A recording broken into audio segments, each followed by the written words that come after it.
이 시간 우리에게 주신 하나님의 말씀은 마태복음 21장 28절부터 32절입니다. 제가 봉독합니다. 그러나 너희 생각에는 어떠하냐? 어떤 사람에게 두 아들이 있는데 맏아들에게 가서 이르되 오늘 포도원에 가서 일하라 하니 대답하여 이르되 아버지 가겠나이다 하더니 가지 아니하고 둘째 아들에게 가서 또 그와 같이 말하니 대답하여 이르되 실소이다 하였다가 그 위에 뉘우치고 갔으니 그 둘 중의 누가 아버지 뜻대로 하였느냐? 이르되 둘째 아들이니이다. 예수께서 그들에게 이르시되 내가 진실로 너희에게 이르노니 세리들과 창녀들이 너희보다 먼저 하나님의 나라에 들어가리라. 요한이 의도로 너희에게 왔거늘 너희는 그를 믿지 아니하시되 세리와 창녀는 믿었으며 너희는 이것을 보고도 끝내 뉘우쳐 믿지 아니하였도다. 아멘. 이 비유는 마태복음에서만 발견됩니다. 그래서 이제 이런 것을 Q 자료라고 우리가 이제 잠정적으로 생각합니다. Q 자료 지금 소실돼서 그렇지 않으면 지금 아직까지 발견되고 있지 않지만 언젠가 발견될지 모르는 자료고 또 뭐 소실된 것으로 여기더라도 누가복음 우선설에 따랐을 때 누가복음과 마태복음과 마가복음 우선설에 따랐을 때 마가복음과 마태복음과 누가복음에는 같이 공존하되 또 그리고 그 안에서 마가에게는 발견되지 않고 다른 곳에서 발견되는 이런 자료들, Q 자료를 하죠. 켈레, QUELLE 이렇게 되죠. 켈레 할 건데 뭐 이게 이제 어떻게 부르는지 모르겠습니다. 이제 켈레라고 불러야 되는 게 맞을 것 같은데 이 Q 자료, 이 비유는 이제 마태복음에서 발견되는데 과연 Q 자료인가? 유사한 것들은 또 조금씩 나타나고 있기 때문에요. 이 단락은 명확하게 구분되는 두 부분이 나타납니다. 즉 비유와 적용으로 이루어졌다. 이런 경우를 이제 적용이라 하는 거죠. 이런 경우로 우리 설교를 들 때 세상에서 적용할 수 있도록 목사님 답을 내주세요 하는 것들, 예수 그리스도께서도 던지지 답을 내지는 않으시죠. 인자이신 그리스도마저도 오늘날 많은 교만한 교회가 답을 내죠. 성경은 어떤 식으로 이렇게 해서 살아야 됩니다 하고 답을 내버리죠. 그죠? 그 성경의 풍성함은 어느 한 곳의 답에 갇힐 수가 없다. 진리 특성입니다. 진리는 분명한 답입니다. 그런데 우리 이성으로 생각할 때는 이런 이야기를 하죠. 답이니까 확실한 길을 제시해 줘야 되지 않겠습니까? 했을 때 내가 길이요 진리요 생명이요, 맞습니다. 확실한 길을 제시해 줘야 되는데 이 길은 어떤 길입니까? 할 때 풍성한 길입니다. 그리고 하나님의 속성이 반영된 길이기 때문에 어떤 곳에 구속되지 않는 자유로운 길인데 올바른 길입니다. 거룩한 길입니다. 그런데 오늘날 많은 것들이 이 세상에 생활과 더불어 놓으려고 할 때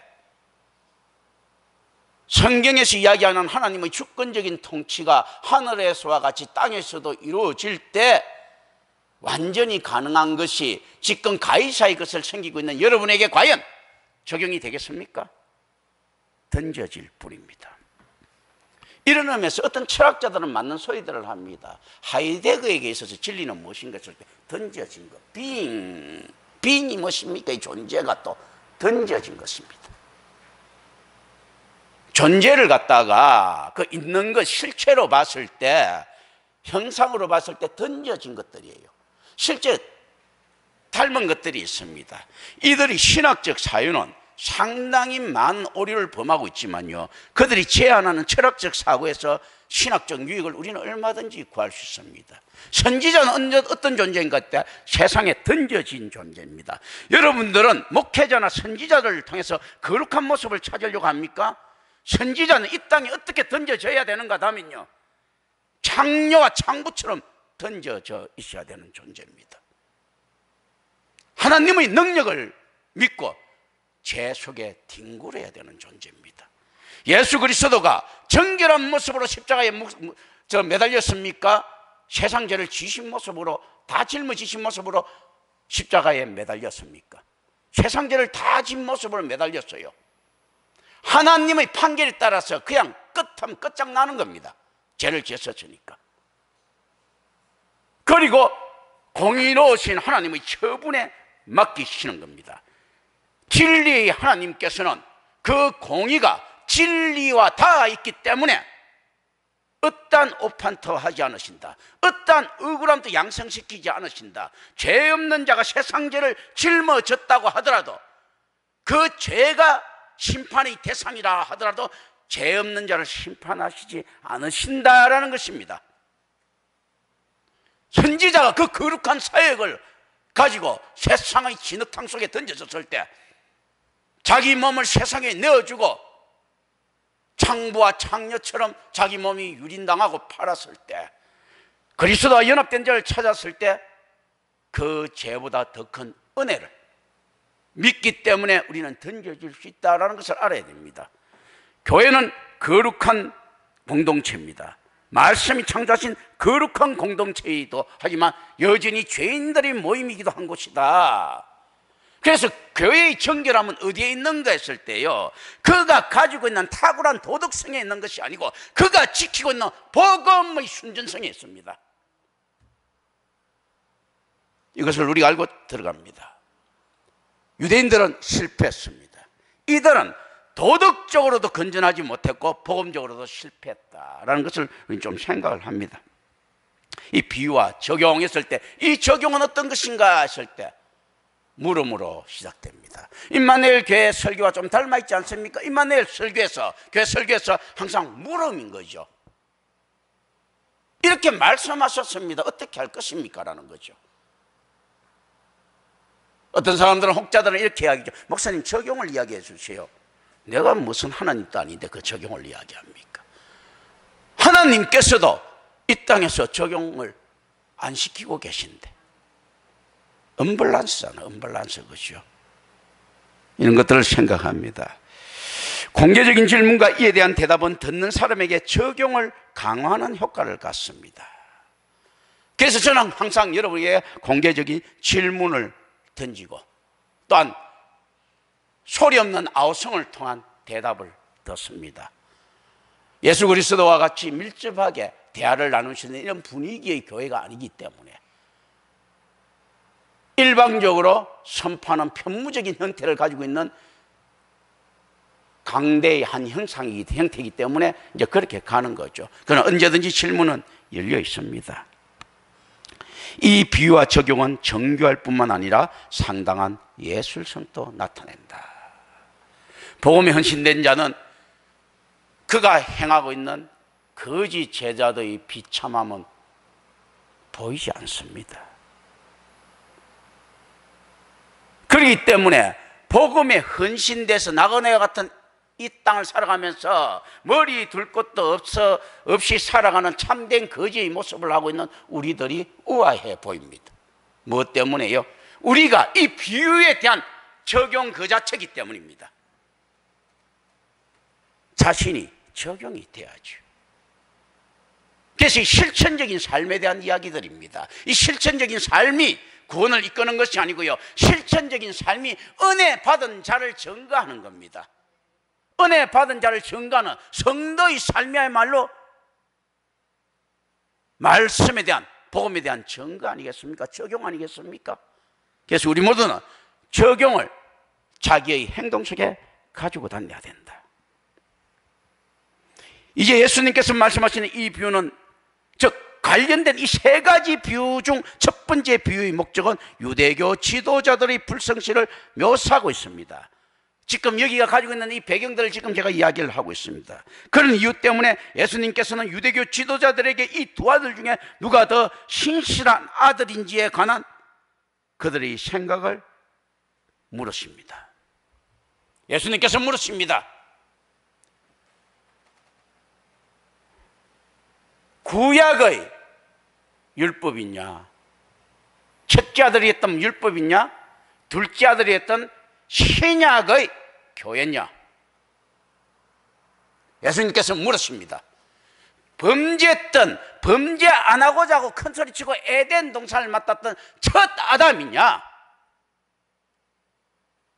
죄를 짊어지면서까지 이 땅에 났는데 죄 없는 자의 모습을 완성하시 나 예수냐? 예수님을 둘째 아담이라고 하죠. 세컨드 아담입니다. 예수님께서 물으십니다. 야곱의 행위가 정당하냐 아니냐? 장자의 권리를 타고 났을 때 팥죽 한 그릇에 파는 에스가 가하냐? 야곱이 가하냐? 아비의 침상을 더럽힘으로써 장자의 겉난을 박탈당했던 너베인이 맞느냐? 유대를 이스라엘의 전통을 개성한 유다가 맞느냐?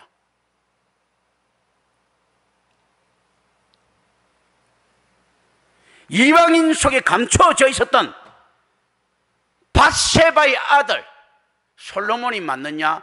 반역했던 압살롬을 위시한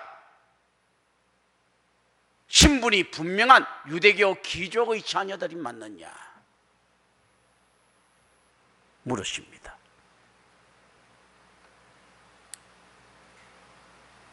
이 포도원에 가는 이 부분들이요, 사역에 대한 개성의 의미를 가지고 있죠. 아유, 일하러 가려고 했는데 힘들어서 못 간다는 개념보다 더 큰 것이 무엇입니까? 자녀를, 아들을 보냈다는 것은 품꾼들에게 얻지 못하는 다른 경험을 이야기하고 있는 것입니다. 너가 관리할 수 있겠느냐라는 거죠. 어머니로서의 교회의 역할을 할 수 있겠느냐라는 거죠. 율법이 너희들이 지키고자 하고 약속하지 않았느냐? 그 율법을 너희가 지켰느냐? 예, 가겠습니다 하고 율법을 못 지킨 유대교의 모습이 나타나고 있습니다.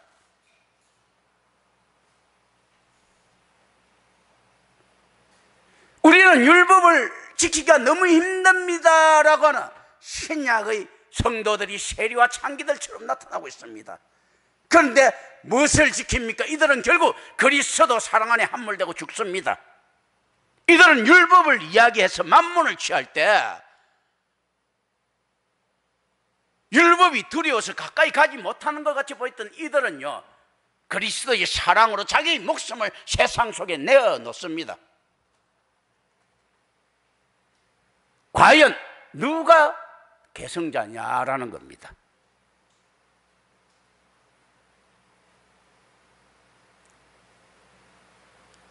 이 세상을 죄로 물들게 했던 아담이냐, 이 세상을 죄로부터 구속했던 예수냐 묻습니다. 아벨을 죽였던 가인이냐, 이 장자 가인이냐, 아벨이냐, 그리고 이 아벨을 개성했던 셋이냐라고 묻습니다. 지금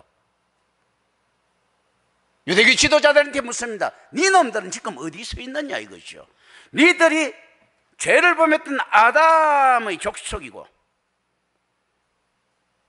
그 혈통에서 벗어나려고 했는데 벗어나지 못하고 있는 참된 메시아가 왔는데 거부하고 있는 그 족속 아니냐라는 거죠. 아담의 죄의 자부심을 느끼고 있는 족속 아니냐는 거죠.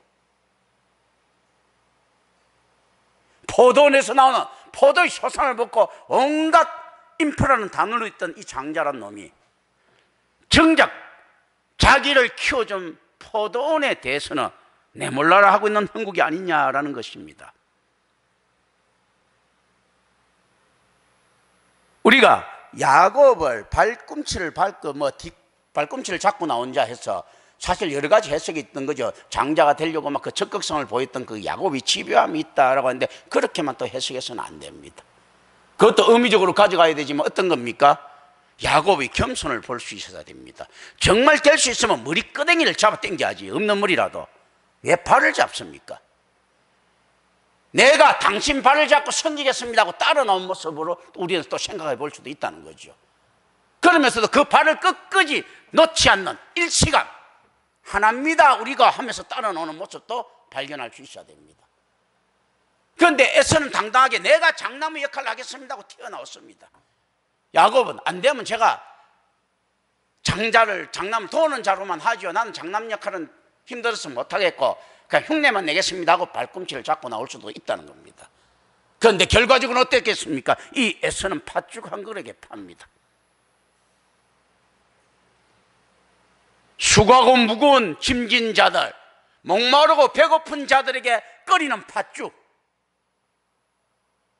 만나와 닮아 있지 않습니까? 베들레헴과 닮아 있지 않습니까? 떡집과, 그리고 그 내부를 지키는 교회, 어머니로서의 교회의 모습과 닮아 있지 않습니까? 어머니로서의 교회의 모습에 충실한 그 자가 어떤 것인가 했을 때요, 그리스도의 신부에 가장 합당한 자죠. 그리스도의 신부에 합당한 사역하는 그 자가요, 이 땅에 모욕론적으로 장자의 역할, 신랑의 역할을 수행할 수 있는 그 자입니다. 이런 개념들 이제 우리가 집어였습니다. 성경의 DNA를 실로 우습게 보지 마십시오. 여러 가지 모양으로 우리가 다가갑니다. 이때 야곱은 얼마나 겸손하고 얼마나 희생적인가라는 거죠. 야곱의 교활함이 드러납니다. 그것도 우리가 이야기할 수 있어야 되겠지만, 또 어떤 겁니까?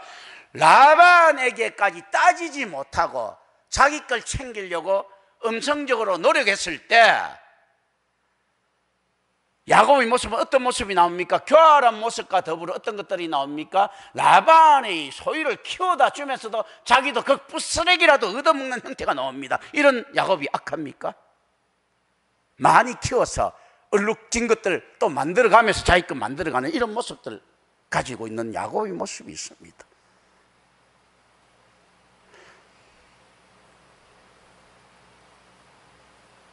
그렇지 않겠습니까? 그리고 야곱이 원하는 것들은 가장 큰 것들은 어떻습니까? 나의 일이라고 하는 특정된 신부를 얻으려고 하는 노력의 모습들이 있습니다. 성도를 건져내려고 하는 예수 그리스도의 모습과 닮아 있지 않습니까? 라반의 집에서부터 라헬을 건져나는 가운데서 레아도 같이 덤으로 건져나오는 이런 모습들도 우리는 좀 생각해야 됩니다. 이 개념들이죠. 이 성경의 모습들에서 하나를 가지고 집중해가지고 여러 가지를 포기하면 안 됩니다. 그런데 어떤 적용을 해라고? 진리가 이렇게 풍성한데 어느 한 곳이라도 틀린 게 있으면 이야기를 해보십시오. 어느 한 곳이라도 은혜 안 되는 게 있으면 이야기해 보십시오. 야곱의 간특함인데도 불구하고 하나님께서 이끌어내셨다는 거 은혜 되죠. 야곱의 성실성을 가지고 야곱의 모습에서 끝까지 그 나이에도 불구하고 하나님을 찾으려고 하는 그 신실함에도 은혜가 되죠. 다 되지 않습니까? 어떤 걸 버려야 되는데, 다 몸에 좋은데, 다 하나님 중심인데, 그렇지 않습니까? 이 야곱이 팔았던 팥죽의 모습 한번 보십시오.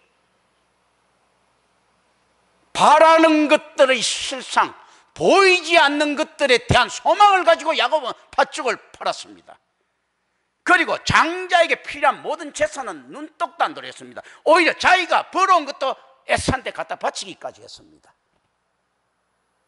무엇을 뺏기기 싫었어요? 그리스도의 조상이 된다는 허문맹랑한 전설 따라 삼천리 지키려고.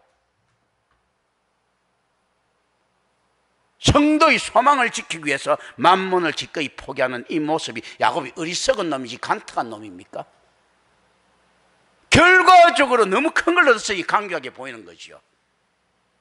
그렇다면 여러분들은 어떻습니까? 김경천 목사가 그러면 이상주의로 보입니까? 간특한 욕심 많은 사람으로 보입니까? 욕심 많은 사람으로 보여야지.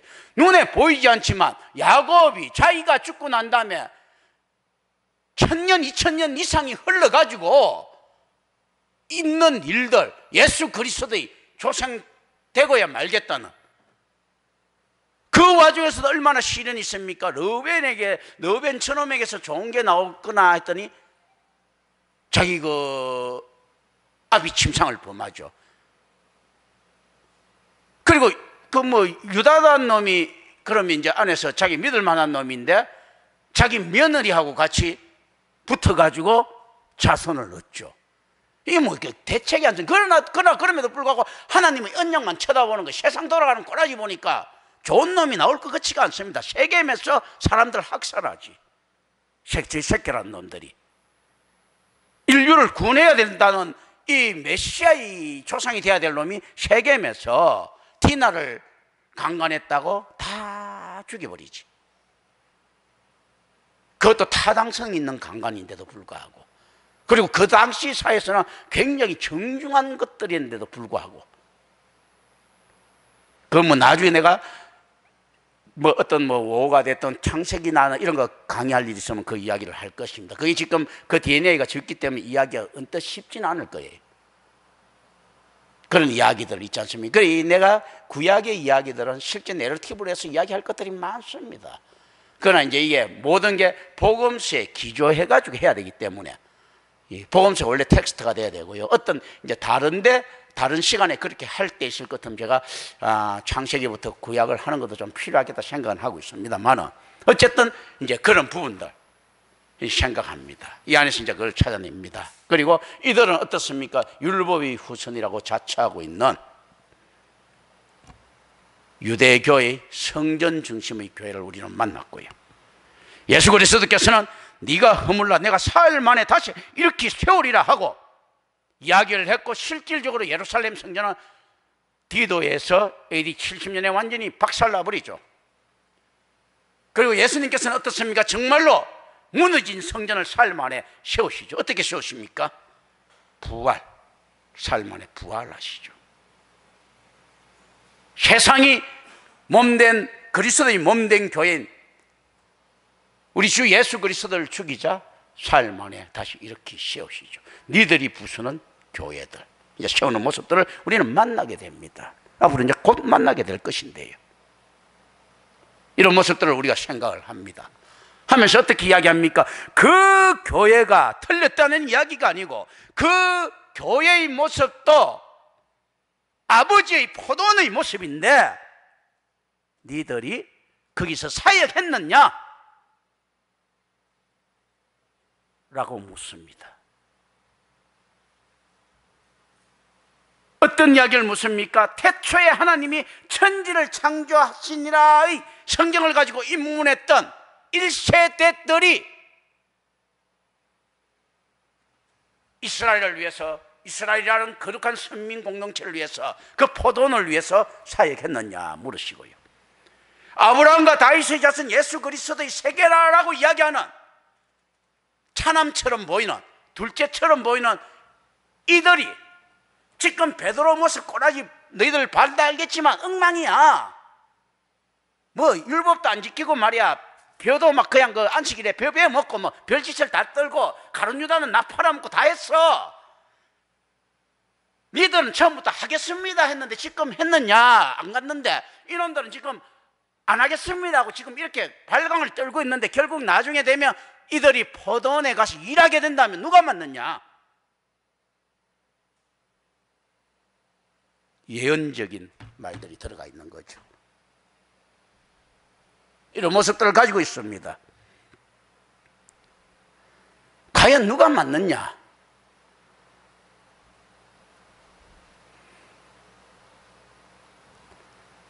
거룩한 혈통을 끊으려고 했던 야곱의 다른 후손들이 맞느냐, 지키려고 했던 자기 시아버지와 같이 몸을 섞더라도 지키려고 했던 그 모습이 맞느냐? 그래서 베레스와 세라를 얻고 그 혈통을 얻으려고 했던 그 모습이 맞느냐라고 또 이제 물으시는 겁니다. 이런 것들을 우리는 생각을 합니다. 바세바가 다윗을 유혹한 것도 그러면 가하다. 왜 가한가면요, 예수 그리스도를 낳으려고 환장했던 여자이기 때문에 거룩하다.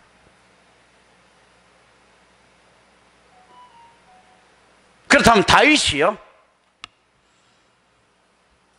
우리아를 죽인 것도 가합니다. 왜냐하면 예수 그리스도에게 다윗의 혈통을 부여하려고 했던 그 어거지는 가하다. 이제 이러니까 역설 속에서 우리는 성경에 들어가는 겁니다. 율법으로 볼 때 죄인데 법으로 볼 때는 맞다는 거죠. 왜냐하면 율법이 가늠한 자를 돌로 쳤을 때 거룩한 자를 갖다가 가늠한 자를 돌로 치는 것이 아니고 그들의 책임지지 못한 자를 돌로 치는 행위를 했을 때 복음은 어떻는가 하면요, 가늠한 자를 돌로 쳤을 때 책임지지 못한 그 책임에 대신 죽어가는 이런 모습들을 가지고 있습니다. 그렇다면 누가 사역자냐라는 것.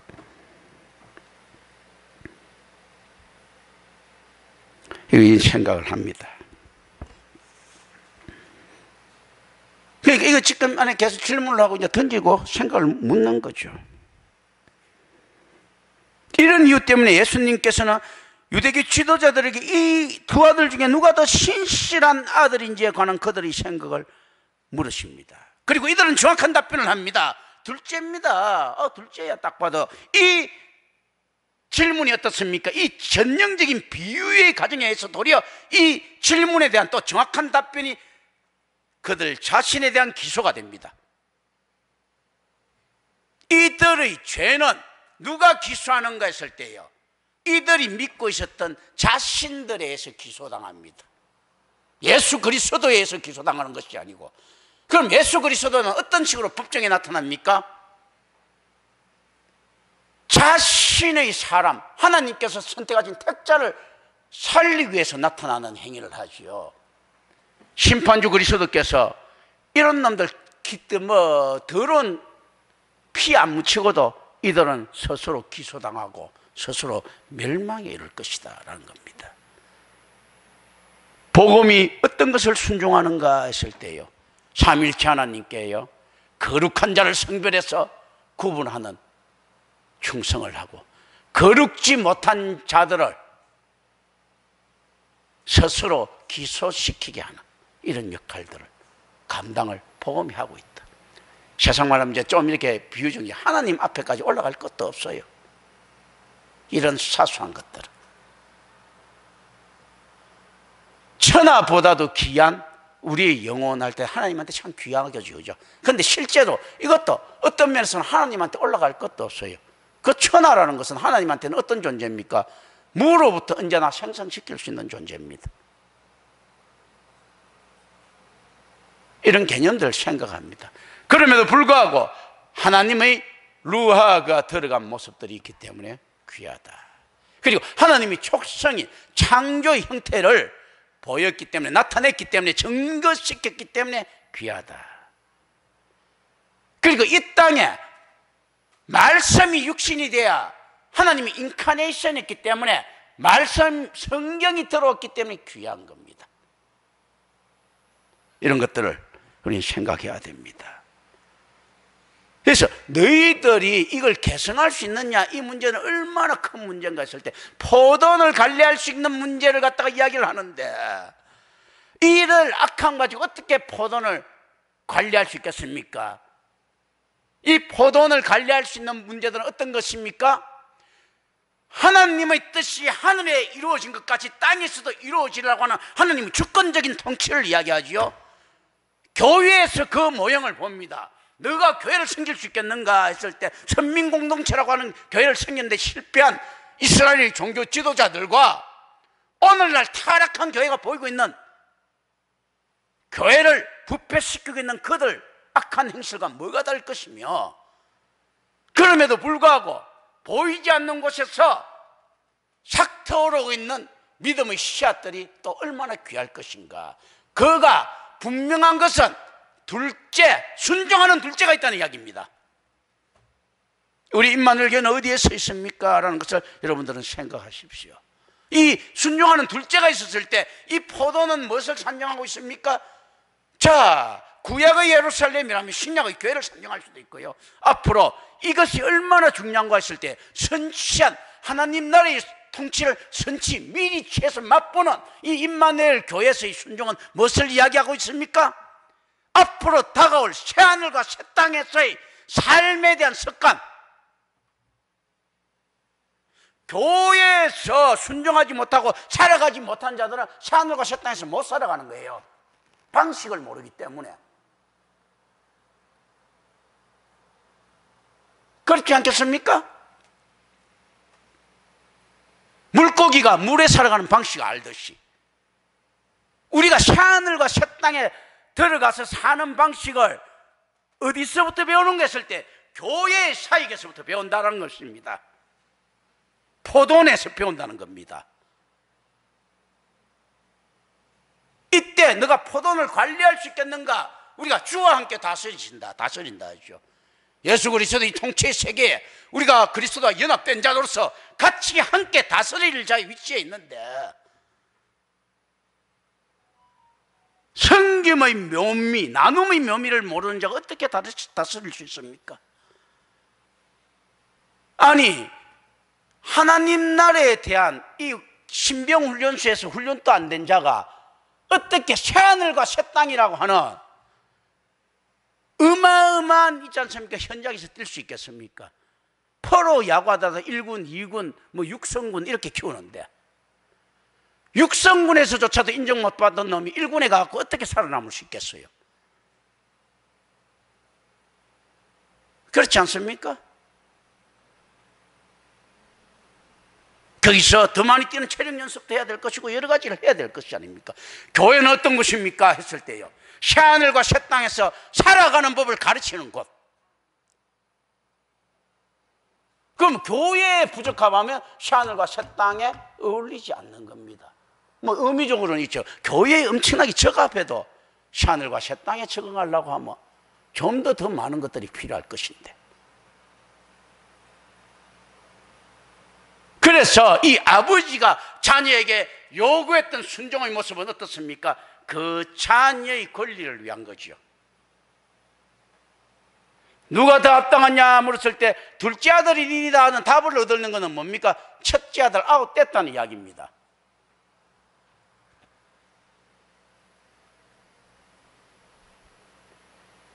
그리고 이런 이야기죠. 둘째 아들 처음부터 흔쾌히 이야기하고 잘 됐으면 좋겠는데, 그렇지 않더라도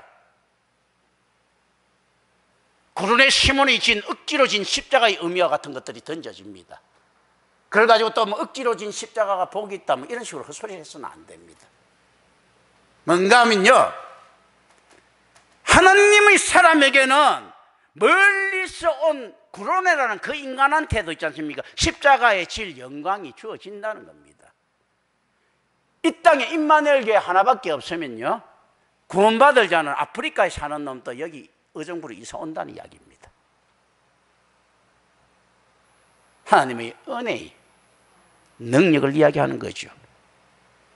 구로네 시몬이라는 자가 그 많은 사람 내놓고 십자가를 질 정도로 의암벙벙한 일들이 벌어지는 겁니다. 그 말도 안 되는 일이잖아요. 그게 뭐 어떻게 뭐 피부색이 달라서 뭐서 이렇게 되어지는 것이 아니고요, 로마법에 의한 오리징벌권입니다. 오리징벌권. 로마 군대는 페르시아에서 하는 그 징벌권을 좀 이렇게 좋게 생각했습니다. 페르시아는 이런 것들이 있고, 전쟁이 났을 때 역참해서 봉화도 올리게 하지만 막 말로 달려옵니다. 말로 달려오다가 중간에서 말이 만약에 쓰러진다든지 사신이 달려다 잘못되면요, 아무나 가서 찍습니다. 너 가서 저 역참에서 전해하면 이 사람 무조건 전해야 됩니다. 안 전하면 이제 처벌을 받는 거예요.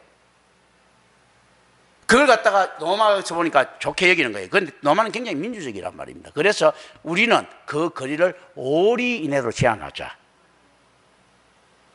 그래서 예수님께서 이야기를 하는 거죠. 누가 너에게 5리를 가려고 하면 10리를 가고 할 때, 이 오리징발권에 대해서 특히 갈릴리 지방에서는 보면 굉장히 반발이 심했어요. 이게 뭐야 이거 저것들 뭐 자기 뭐 정복자라고 지금 우리한테 행시하는 거예요. 왜냐하면 굉장히 그거 독립 의지가 좀 강했기 지역이니까. 그때 예수님께서 이야기하는 거죠.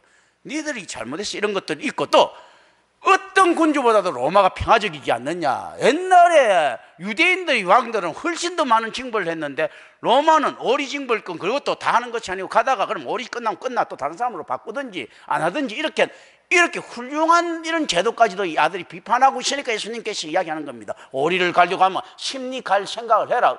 고만 건 알아라는 거죠. 이들이 정책이. 그리고 니들 잘못 다 알아라는 거죠. 왜 니들이 속국이 됐는가 하는 거. 그 이야기거든. 그 오리징발권에 바로 구르네 시몬이 걸린 거예요. 그러니까 무조건 뭐 학대당했다 이런 식으로 생각하면 안 되는 겁니다. 구르네 시몬한테 로마가 이야기하는 거예요. 야, 이 예수라는 이 친구 안 되겠으니까 너 십자가 져. 제가 왜요? 황제의 명 오리 징발 거. 오리까지는 내가 일 시킬 수 있으니까 치고 가자. 우리 지금 사람 없다. 이렇게 이야기하고 치고 가는 거예요. 거기서 뽑힌 인간이니까 얼마나 로또 맞는 것보다 더 힘든 확률일 수도 있는 거죠. 그죠? 그 먼 곳에 아프리카에서부터 여기 와가지고 거기서 떡 뽑혔어. 그죠? 하나님이 은총이 거기 임한 거죠. 실제 그리고 많은 흔적에서 구론의 시몬과 관련된 구원의 흔적들을 좀 발견합니다. 사실 신학적으로. 뭔가 감동받아서 그 시몬이 그 있던 제자라는 놈들은 다 도망가는데 시몬이 뭔지 모르지만 분명히 거듭난 부분들을 보입니다. 역사적으로. 그러나 거기 전부 다 뭐 그거 많은 부분이 감춰져 있기 때문에 답처럼 제시할 수는 없어도 그래 거의 구론의 시몬과 그 후손들이 예수를 믿었다는 흔적들을 우리가 좀 발견할 수 있어요. 그런 거거든요. 얼마나 큰 축복입니까 이게 만약에 거기에다면. 그러나 이제 이거는 뭐 답으로 제가 이야기할 수는 없고 여러분 이제 의미로 그리고 우리 임마누엘 교회쯤 되니까 이제 그 생각 가져가는 거예요. 그런 부분들을 생각합니다. 그렇다면 구론의 시몬이 와갖고 그 징벌에 가는 있지 않습니까? 그 사역조차도 우연이 없는데 밧세바가 솔로몬을 낳고 솔로몬이 개판 같은 자식들을 낳으면서도 나중에 거룩한 메시아를 생산해낸 것이 과연 우연이겠는가? 그 와중에서 또 루시, 나오미와 같은 자기 시어머니를 얻어갖고 루시에게서 예수 그리스도를 낳는 걸 거부하는 신랑 따라서 이방에 갔다가 죽자 다시 보아스한테 가서 다시 재혼해갖고 이 낳는 것이 우연이겠는가? 언제나 그리스도에 대한 거부들은 항상 있는 거예요. 어디에 있습니까? 가인이 아벨을 죽였을 때도 혹시나 그리스도의 조상이 될지 모르는 자를 죽인 건데 세상에 죄를 범하면서요 모두 다 노아의 시대들 때 다 물에 빠져 죽었을 때도 마귀는 어떻습니까? 다 죽어버리면 예수는 없거든. 그리스도는 없거든요. 노아가 살아날 거라고는 생각 못할 수도 있는 이 의미를 가지고 있습니다. 그렇지 않습니까? 이제 모두가 우상 숭배에 빠져버렸어요. 그런데 하나님께서는 그 수메르에서 우상에 빠진 아브라함을 찾아냅니다. 마귀가 전혀 생각 못하는 거죠. 이런 것들을 우리가 좀 생각을 해봐야 되는 것입니다. 마귀는 너벤이 그 침상을 더럽혔을 때 이제 장자계통 끝났다. 다 또 실제 그전에는 야곱이 에세의 권리를 가져갔을 때 끝났다 했는데 계속 축복이 이어져 내려오고 있거든. 미칠 노릇이죠. 이제 끝났다고 생각했는데 유다가 그걸 어떻게 알았습니까? 아니 여리고성이 함락되는 것이 문제가 아니고 더 큰 일들이 있었죠. 여리고성 그냥 지나가던데 왜 함락돼야 되는가 하면요 기생 라합을 찾아내야 되거든. 예수 그리스도의 조상이 거기서 나와야 되거든요. 마귀가 어떻게 숨겨놔도 기생 라합을 찾아냅니다. 환장할 노릇이죠. 그것도 기생으로 위장하고 예를 들면 그죠? 만들고 기생 만들고 그것도 이방인에 만들고요. 이렇게 만들고 철기 문화를 받은 자들을 만들었는데 청동기 문화가 와서 박살을 내버렸어. 이런 기묘한 일들이 하나님 통치에 나타납니다. 그게 임마누엘 교회에서 뭐 앞으로도 계속 좀 보게 될는데 지금 내가 이관왕했죠. 저번에 암 지금 걸린 거 아직 더 낫기 전에 또 암 하나 더 걸렸는데 이거 뭐 별로 위협이 안 됩니다. 이거 전혀. 그런데 웃기는 게 이거죠. 교회 없다고 떠들었을 때 전화 잘 안 하는 그 다른 목사나 뭐 인간들이 김경천 목사 또다시 뭐 대장암 하나 더 걸렸다고 하니까 거기서 온갖 전화가 다 와. 내가 그래서 이야기를 했어요. 이 뭐야 이거 뭐 암 하나 걸린 거는 아무것도 아닌데 여기는 막 오는데 이거 뭐 교회 없다고 하는 그 심각한 이해는 미동도 안 한다는 이 지금 오늘날 종교 지도자들이 암 걸렸다고 하니까 온갖 난리 발광을 다 떨고 있습니다. 참 이거 웃기는 일이죠. 그죠? 성경에 위배되는 일이죠. 내 영혼을 죽이는 자를 두려워하라 했는데 네 육신을 죽이는 자를 두려워하지 말라 했는데 육신 따위 죽이는 거 이건 뭐가 두려운데요? 근데 영혼 죽이는 거 이야기하면 아무런 감동이 없습니다. 감정이 없어요. 육신 죽이는 거 이야기하면 미치는 거예요. 이게 아마 이 큰아들한테 지금 야 임마 네 앞으로 신용카드 못 써 이렇게 하면 이제 난리 났을 겁니다. 포도원에 가서 서가 넘어져 가지고 자기 전체가 몰락된 데는 지금은 설 수 있는 것처럼 보이니까 안 보이는 겁니다. 안 보이는 거.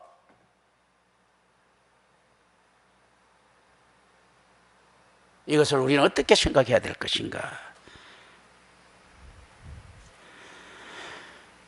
그래서 이들이 답을 합니다. 그런데 이놈들도 모르냐면 알고 있어요. 오렌지족들 자기 오렌지족이고 흥청망청 사는 거 알고 있습니다. 그리고 이렇게 묻죠. 그래서 소화 이렇게 물어요. 그죠? 그럼 또 묻습니다. Why should I? 내가 왜? 뭐 어쩌라고 이렇게 묻습니다. 그래서 이놈들도 어떻게 합니까? 답을 하니까 알죠. 둘째가 옳습니다. 그래서 이렇게 하죠. 똑같습니다. 그런데 어떻습니까? 이 자체는 자신에 대한 기소가 됩니다. 도둑놈도 자기 도둑놈인지 나쁜지를 아니까 자기 자식한테는 이런 요는 안 하죠. 너는 자라서 이 아빠보다도 더 훌륭한 도둑이 되어라 이렇게 유언하는 놈은 없죠. 나쁜 걸 아니까. 그렇지 않습니까? 토막살인범도 자기 자식한테 이렇게 합니까? 야, 이 아빠가 말이야 토막이 있을 때는 이렇게 했는데 이거보다도 넌 좀 더 과학적인 방법을 찾아내갖고 많이 토막해야 돼 이렇게 이야기하는 놈들이 있습니까? 압니다. 이놈들 그러니까 어떻게 합니까? 이놈들이 만약에 몰랐으면 이렇게 이야기했지. 첫째 아들이 바로줘야 되는데 둘째 아들이 바르다고 이야기하고 있지 않습니까? 그게 어떻게 됩니까? 자기 자신을 기소시킵니다. 이게 무슨 말인가 하면요, 복음을 알아서 아는 놈이 아니고 도덕만 알아도 아는 죄를 범할 때, 도덕은 왜 우리에게 주어지는가 했을 때요, 자기를 도덕적으로 봐도 기소당한다. 성경까지 진리까지 갈 필요 없이 니들이 이야기하는 성과 악만 가더라도 니들은 거기에 의해서 기소당해서 지옥 간다 라는 것입니다. 이 아들 여기는 자기가 여기는 둘째 아들 맞다고 이야기하잖아요. 자기 자신이 기소시킨 거죠. 조건 전에 예수님의 권세에 대해서 이들은 질문했던 자들입니다. 앞에도 그죠? 그런데 이들이 스스로 하나님 나라를 이렇게 거부하고 있음을 나타냅니다. 이야기하죠. 나 하나님 나라를 이렇게 나타냅니다. 그래서 비비아노라는 학자가 있습니다. 비비아노, V-I-V-I-A-N-O, 비비아노. 우리 그 전인기 목사님 요즘 그거 하니까 내가 하라고 하네. 비비아노. 그게 V-I-V-I-V-I-V-I요. 이제 그 A-N-O라는 학자는 이 단락을 앞단락이 돼요. 미드라시라고 합니다. 미드라시라고 하면 유대교 율법들 미드라시라고 하죠. 이런 것들을 갖다가 생각, 너는 뭐 비비아노가 하는 학자들 이거 뭐 그 깊이가 있고 이런 것들이라는 이야기는 아닙니다.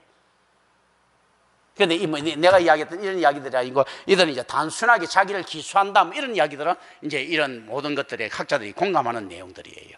이 주석적인 내용들입니다. 본문에 이제 다음 주에 들어가도록 하겠습니다. 기도합니다. 은혜로우신 아버지 하나님 감사합니다. 우리 주 예수 그리스도 이름으로 기도드립니다. 아멘.